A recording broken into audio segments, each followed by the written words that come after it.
In the long, dark, and often labyrinthine history of our collective fascination with the unknown, certain locations become more than just points on a map. They become legendary. They are names whispered in quiet circles, places where the veil between our world and another, stranger world seemed to grow impossibly, terrifyingly thin. Roswell. Area 51. Places synonymous with crashed saucers, alien bodies, and the deep, shadowy corridors of government secrecy. But what if I told you that one of the most compelling, most witnessed, and most thoroughly documented UFO encounters in modern history didn't happen in the sun-scorched, desolate deserts of the American Southwest, but in the cold, dark, pine-scented woods of rural England? Tonight, we journey to a place and time that was already shrouded in the deep paranoia of the Cold War. We are going to two of the most sensitive military installations in all of Europe, twin airbases bristling with the most destructive weapons known to man, staffed by the elite of the United States Air Force. This is not a story told by a lone, tired driver on a deserted highway or a bewildered farmer in a remote field. This is a story told by dozens of trained military observers, by seasoned security policemen, by grizzled non-commissioned officers, and by high-ranking commanders. Men whose entire career, whose very life, was predicated on their ability to distinguish a genuine threat from a trick of the light. Men who, over the course of 3 terrifying nights in the dead of a winter holiday, came face to face with something that defied every rule of physics, every military protocol, and every single rational explanation they possessed. This is the story of a small, triangular craft that landed silently in a forest clearing. It is a story of strange, symbolic glyphs that seemed both ancient and futuristic, etched onto the hull of an impossible machine. It is a story of a binary code, a message of ones and zeros downloaded directly into a man's mind as if from a computer. It's a story captured on a crackling audio tape by a skeptical deputy base commander as he led his men on a terrifying chase toward an otherworldly light. And it's a story documented in dry, official military memos, suppressed and classified for years and then forced into the harsh light of day by the relentless pursuit of the truth. This is the Rendlesham Forest UFO incident, a case so packed with credible witnesses, physical evidence, and official documentation that it has rightfully and chillingly been called Britain's Roswell. Tonight, we are going to peel back the layers of this extraordinary event. We will ask some deeply unsettling questions. What really happened in that cold, dark forest during Christmas week of 1980? Was it a genuine alien encounter, a close contact of the third kind on British soil, witnessed by the guardians of our nuclear arsenal?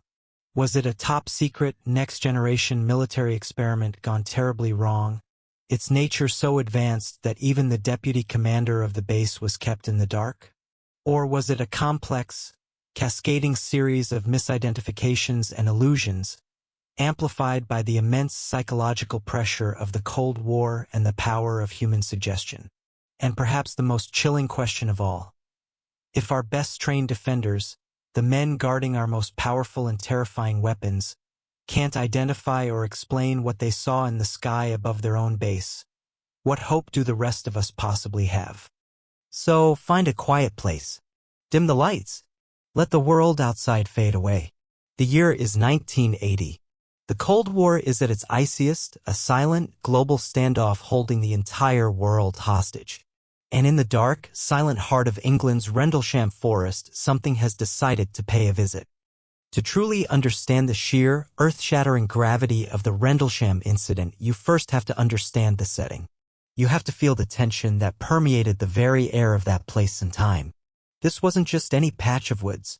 Rendlesham Forest is a large, sprawling pine forest in the county of Suffolk on the flat, windswept east coast of England. It's a place of quiet beauty, but in 1980 it was a place of immense strategic importance. Because flanking this forest, like 2 heavily armed sentinels, were 2 critical NATO airbases, RAF Bentwaters and its nearby sister base, RAF Woodbridge. Though they bore the designation of the Royal Air Force, these bases were, for all intents and purposes, American territory. They were operated and primarily staffed by the United States Air Force. And during the absolute height of the Cold War, these bases were not just backwater outposts, they were on the absolute front line of a potential and many believed inevitable conflict with the Soviet Union. RAF Woodbridge, in particular, was home to the formidable 81st Tactical Fighter Wing and their A-10 Thunderbolt II aircraft, the legendary Warthog. These planes were flying tanks, designed for one specific, brutal purpose, to fly low and slow over the plains of Europe and destroy waves of Soviet tanks in the event of a land war. But the planes were not the most important asset on these bases. The real reason for their existence, the secret hidden away from public view, was the Weapons Storage Area, or WSA. Known colloquially as the Hot Row, this was a series of heavily guarded, underground bunkers known as igloos, where one of the largest stockpiles of tactical nuclear weapons in Europe was kept. The security at these bases was, to put it mildly, extreme.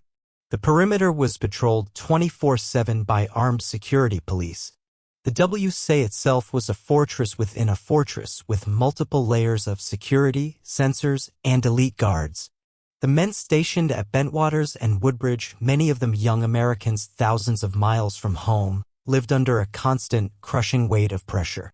They were drilled relentlessly for chemical, biological, and nuclear attacks. They knew that if World War III began, it would likely begin right here. They were the tripwire.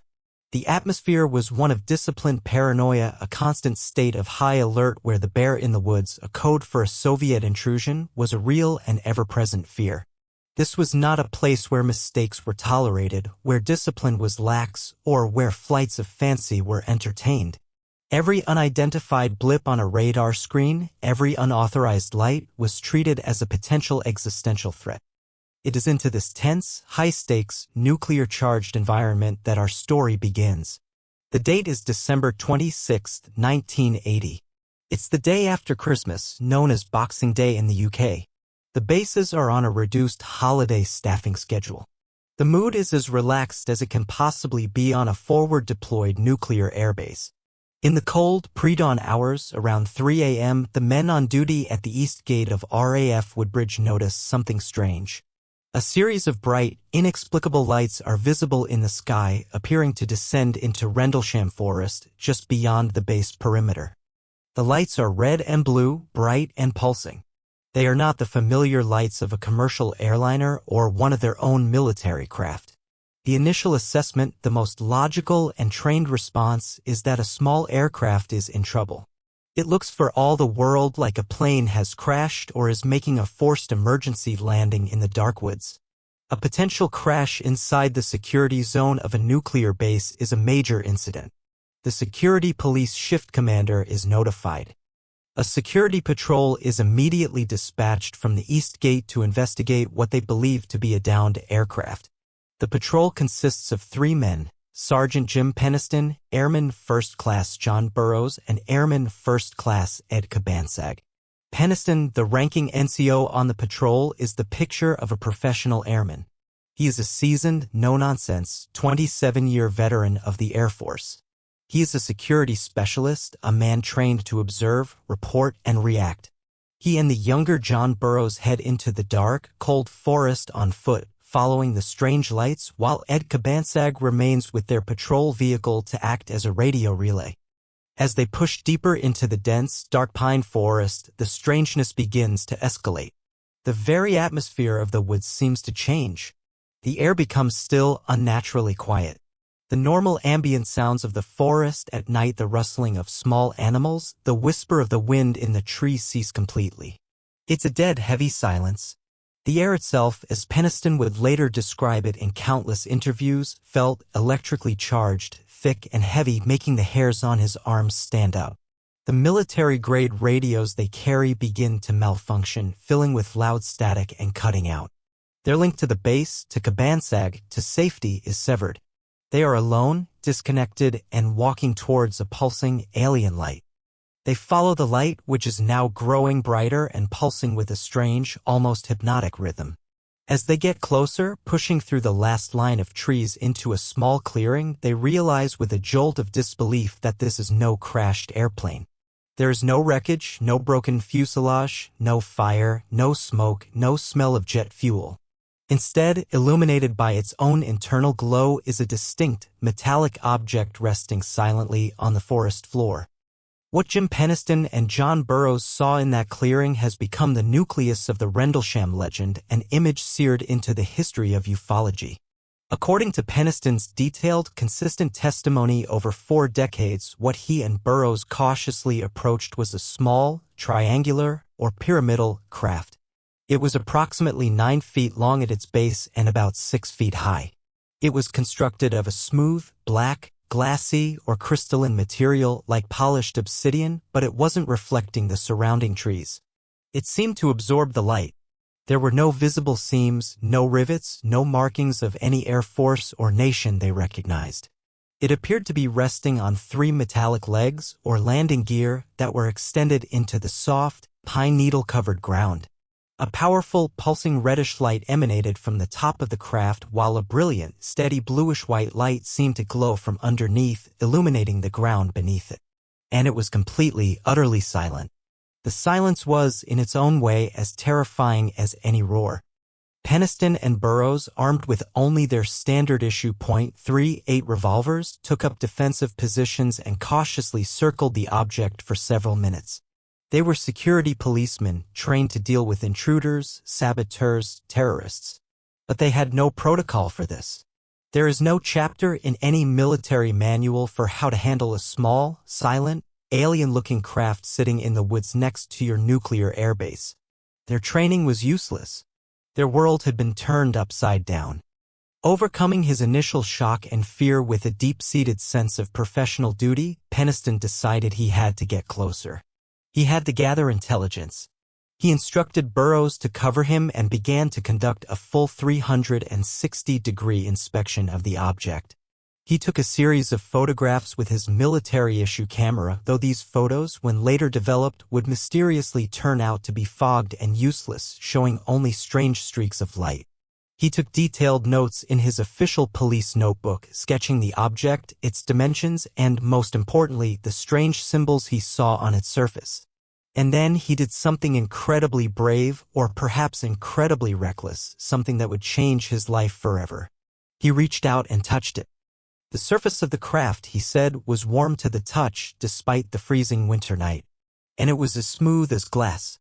The air around it was thick with static electricity, a palpable energy field that hummed against his skin. As his hand ran over the hull of the craft, he found an area with a series of strange markings etched or embossed into the surface. They were not letters or numbers from any language he recognized. They were glyphs, symbols. The largest of these was a triangle enclosed within a circle. As he ran his fingers over these symbols, feeling their texture, something profound, violent, and inexplicable happened. His mind was flooded with a blinding, searing white light. It was not a light he saw with his eyes, but a light that exploded inside his own consciousness. And with that light came a stream of information, an overwhelming, cascading torrent of what he instantly recognized as ones and zeros binary code. It poured directly into his brain, unbidden, unstoppable. It was, he would later say, like a switch being flipped on, a massive data download directly into his mind. The experience lasted only for a moment, but it left him stunned, disoriented, and deeply shaken. Shortly after Penniston touched the craft, the object's light intensified dramatically, illuminating the entire clearing. It then lifted silently, vertically off the ground.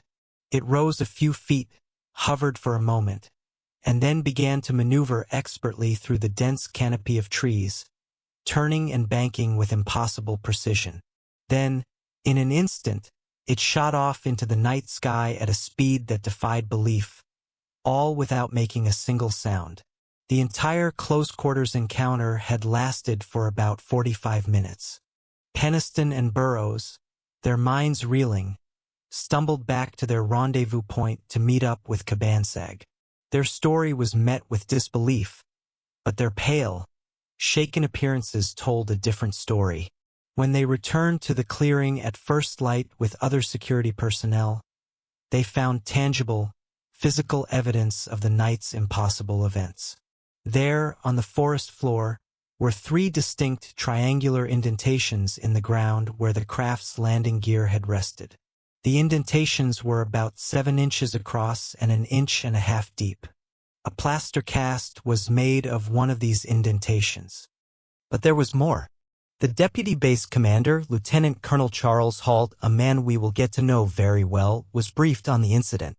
He was, by nature and training, a deep skeptic. But the credibility of his men, particularly a seasoned NCO like Peniston, gave him pause. He ordered his chief of security to send a team back to the landing site with a Geiger counter, a device for measuring radiation. The radiation readings they took were significant and deeply troubling. The readings taken at the center of the landing triangle and at the 3 landing impressions were measured at 7 times the normal background radiation of the surrounding forest. The highest readings were found on the side of a tree facing the landing spot, as if it had been blasted with a concentrated dose of low-level radiation. Something physical, something that emitted energy, had been in that clearing. The first night of the Rendlesham Forest incident was over. But the story was only just beginning. The initial report was filed. The plaster cast was taken. The radiation was measured. But a sense of confusion, fear, and official disbelief hung over the base. Was this an elaborate hoax? A shared hallucination? Or had 2 United States Air Force security policemen just had a close encounter of the third kind, touching a vehicle from another world?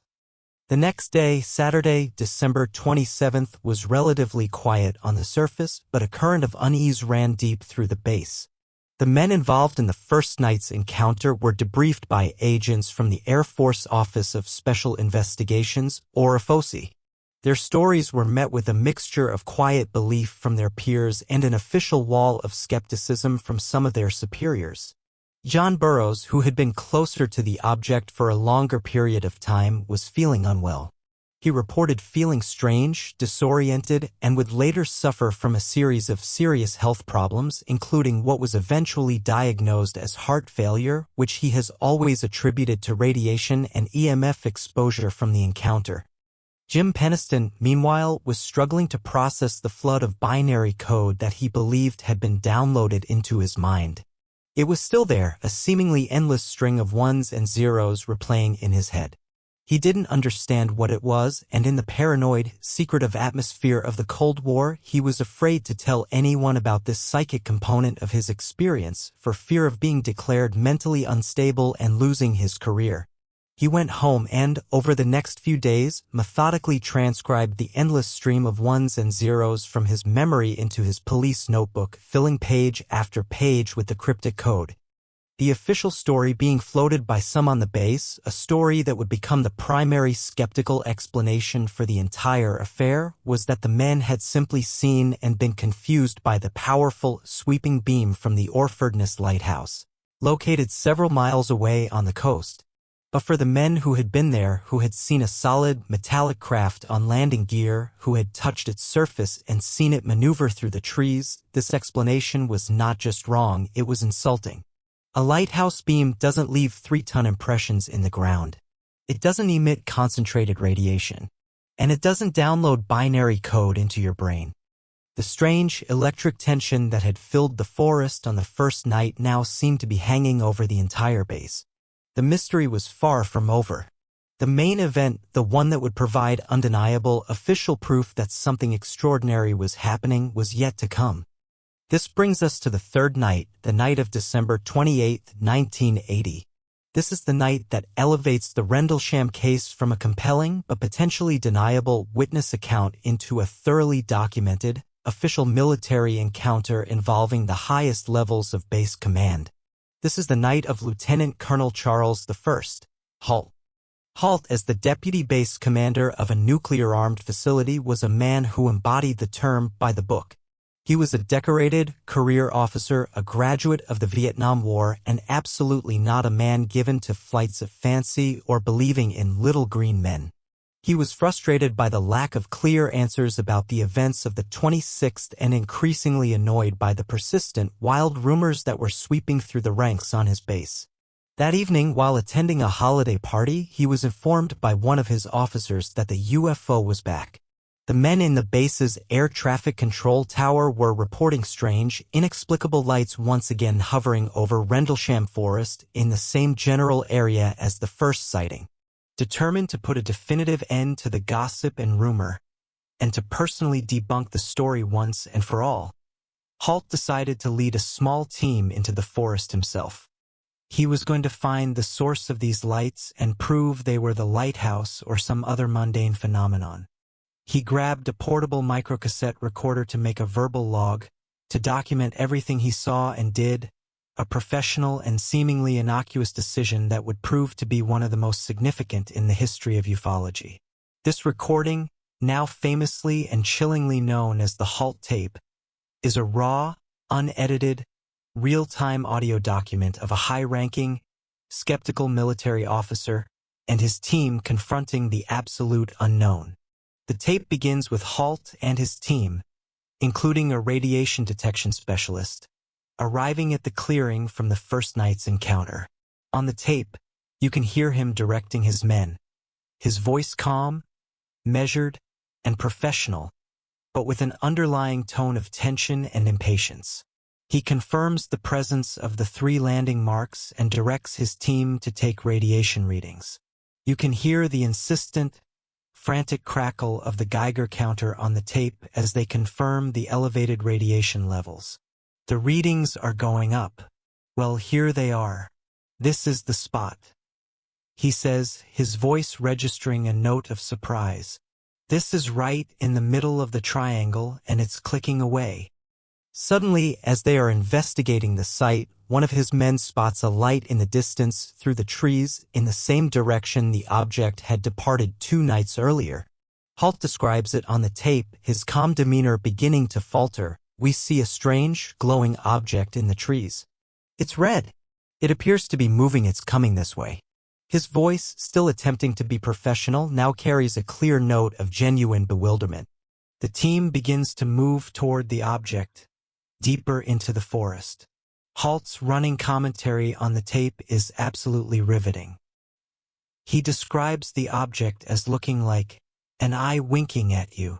It's a bright, pulsating red light with a yellow-white center, and as they get closer, the object begins to maneuver, moving through the trees with a clear, deliberate intelligence that a lighthouse beam simply could not possess. It's moving back and forth through the trees. It remains in the area and is silent.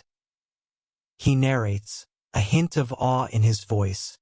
Then the object appears to do something impossible. It's breaking up, Halt says, his voice now audibly strained with disbelief. It's breaking up into 5 separate white objects. The team is dumbfounded. They are watching something that defies all known laws of physics and aerodynamics. But the most dramatic and terrifying part of the encounter is yet to come.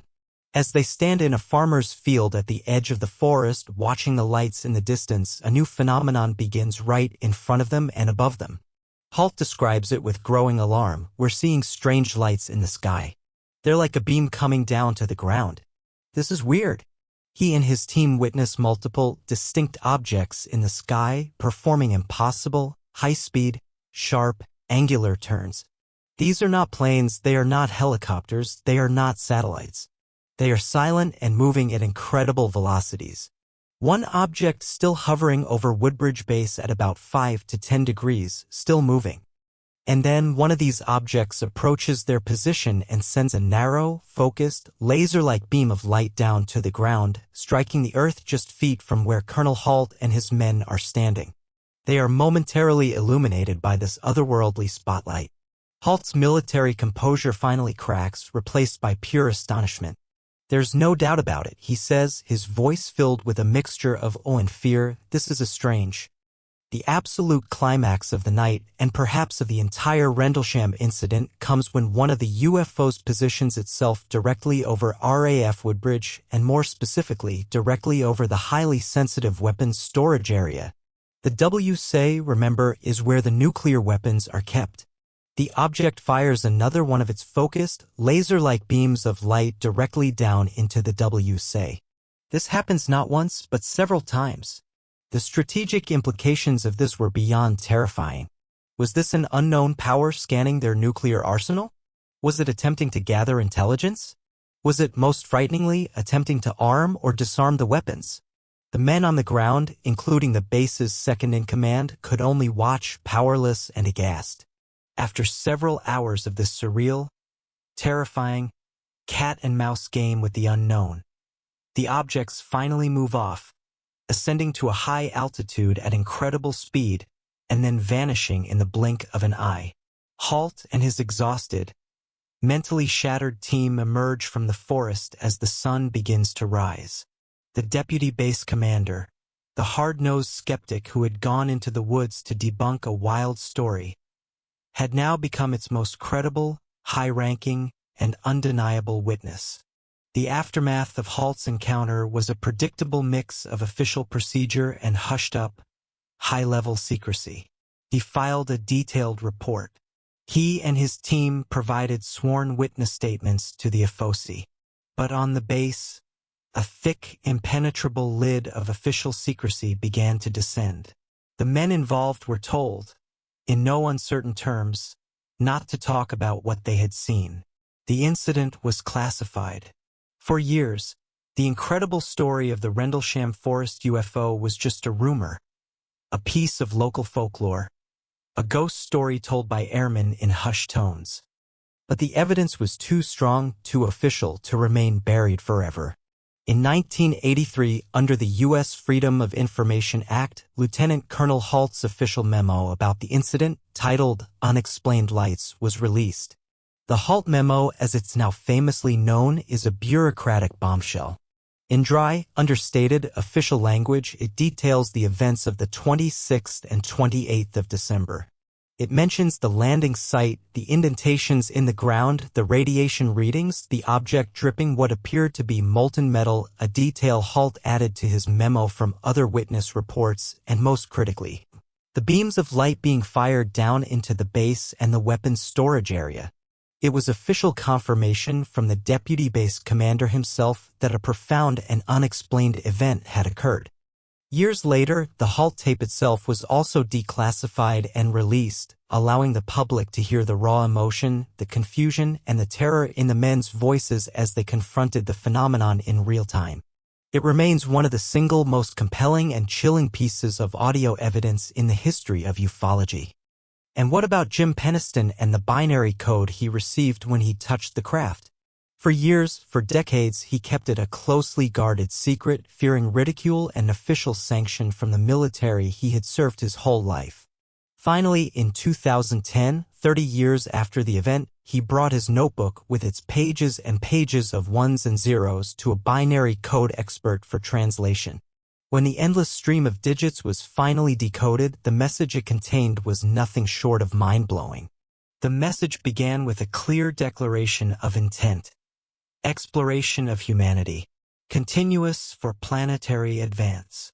It then listed a series of precise geographical coordinates for locations around the globe, locations that read like a who's who of ancient mysteries and esoteric landmarks. The Great Pyramid of Giza in Egypt, the Nazca Lines in Peru, the Taishan Chu Temple in China, and several other sites of deep historical and spiritual significance. It gave the coordinates for a mythical submerged island known as Hy-Brasil, long thought to be a phantom island appearing on maps off the coast of Ireland. And finally, after listing these points of interest, the message ended with a year of origin, 8100. This decoded message, if it is to be believed, transforms the Rendlesham incident from a simple UFO sighting into something far more profound and complex. It suggests that the craft was not just an alien vehicle, but a time machine. Were the visitors future humans, or a future evolution of humanity, coming back to key points in their own history, leaving a message for those who were ready to find it? The implications are staggering, and they add a layer of almost spiritual significance to the event. The witnesses to the Rendlesham events have carried the experience with them for the rest of their lives.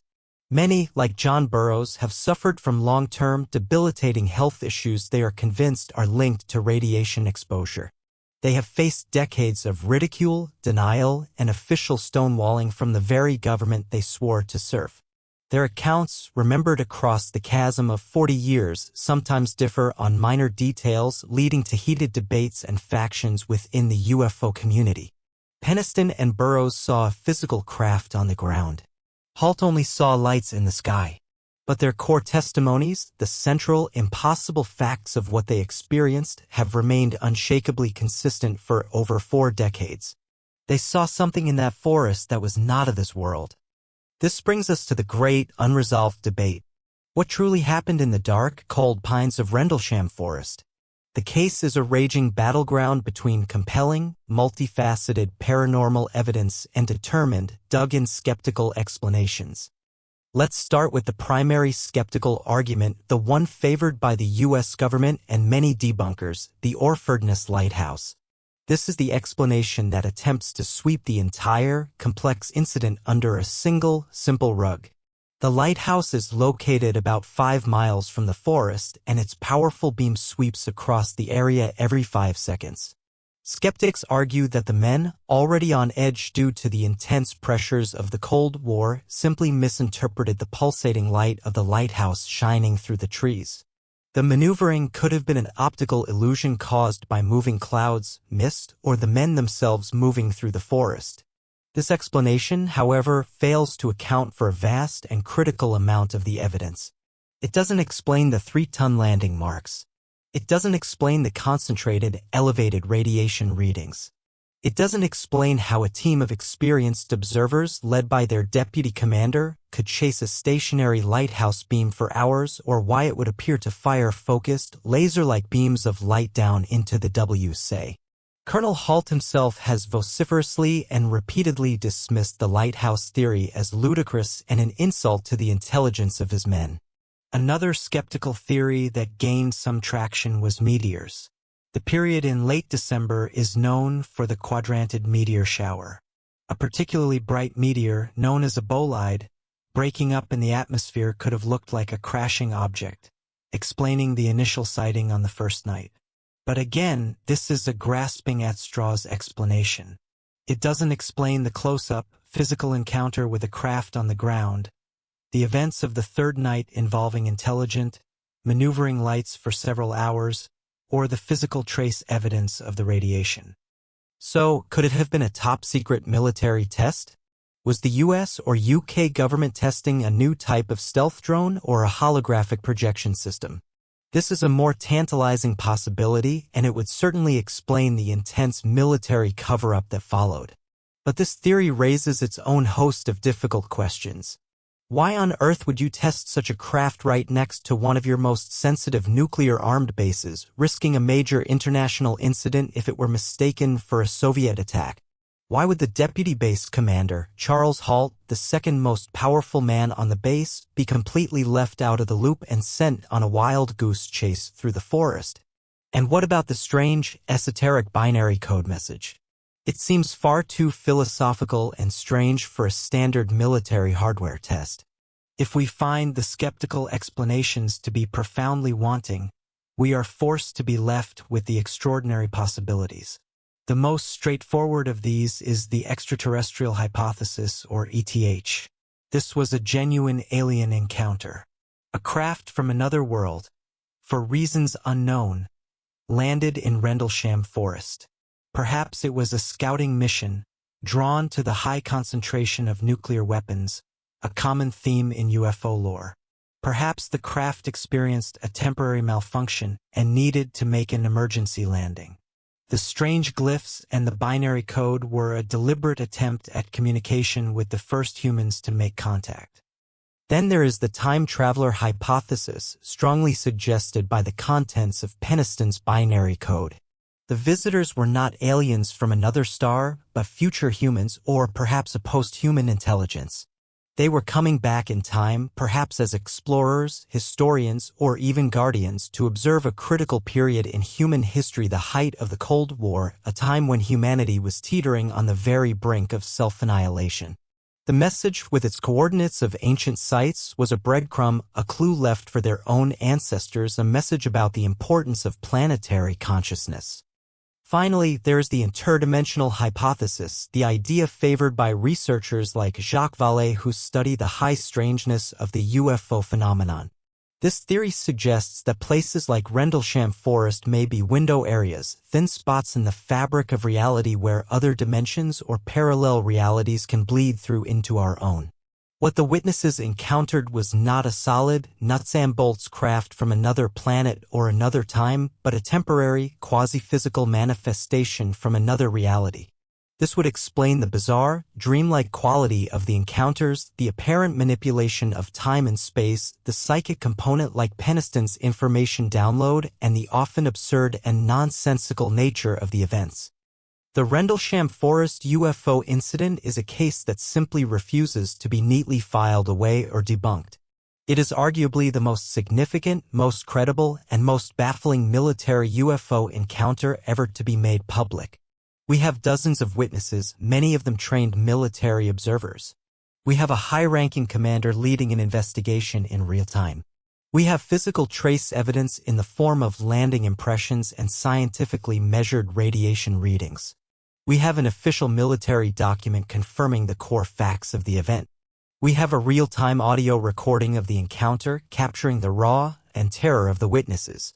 And we have a cryptic, coded message that seems to offer a tantalizing, if unbelievable, explanation for the entire affair. It is a case that perfectly encapsulates the entire frustrating, fascinating UFO mystery. The evidence is compelling, yet somehow still deniable. The witnesses are credible, yet their story is fundamentally incredible. The official explanation is simple, yet it fails to satisfy the most basic facts of the case.